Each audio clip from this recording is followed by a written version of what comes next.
প্রতি বছর আসে এক মাস, যাকে বলে 12 মাসের রাজা।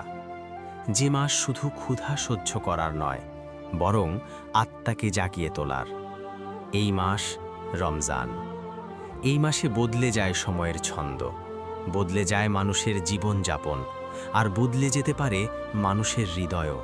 রাতের শেষ প্রহরে যখন শহর ঘুমিয়ে থাকে, তখন জেগে ওঠে মুমিনের ঘর।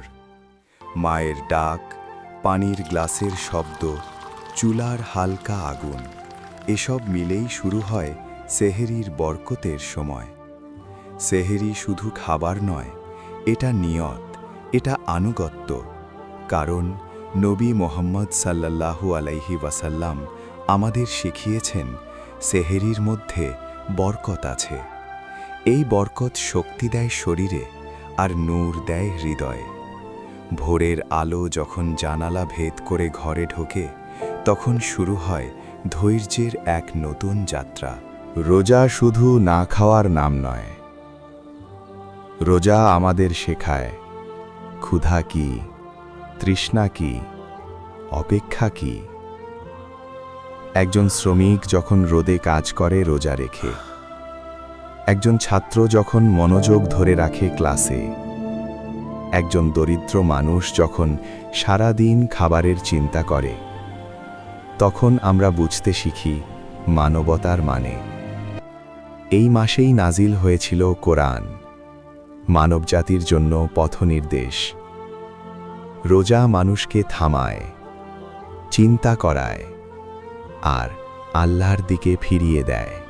দিনভর অপেক্ষার পর যখন সূর্য পশ্চিমে ডুবে যায়, তখন শুরু হয় রহমতের মুহূর্ত।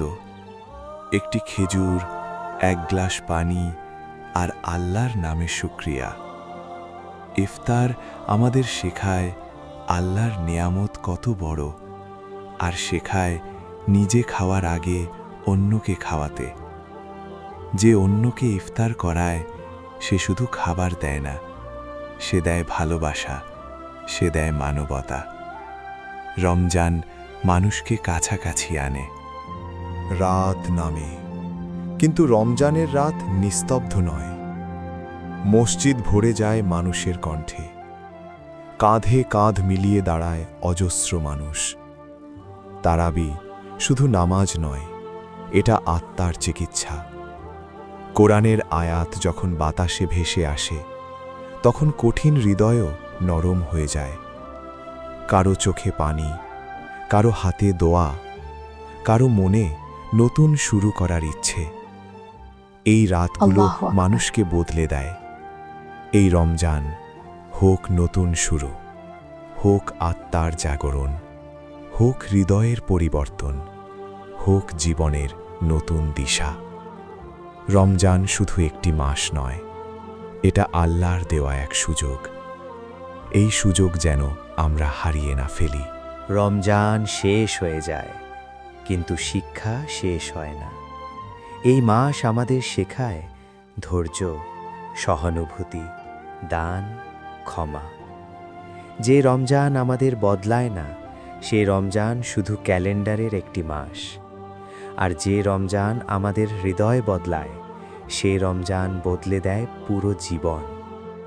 হয়তো এই মাসেই কেউ প্রথমবার কোরআন হাতে নেয়, কেউ মায়ের দোয়া বোঝে, কেউ গরিবের ক্ষুধা অনুভব করে, কেউ আল্লাহর দিকে ফিরে আসে।